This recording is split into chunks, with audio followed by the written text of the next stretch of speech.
Hello বন্ধুরা, আসসালামু আলাইকুম। তোমরা সবাই কেমন আছো? আমাকে গিফট করার জন্য থ্যাংক ইউ বাবা। বাবা তুমি বলবে না বাবা?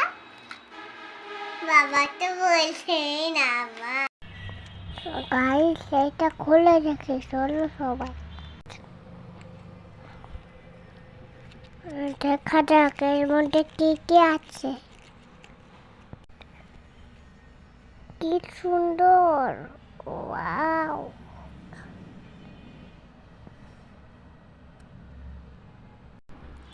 এর মধ্যে অনেক সুন্দর সুন্দর জিনিস আছে। দেখছো বন্ধুরা, অনেক সুন্দর। Wow, dinosaur!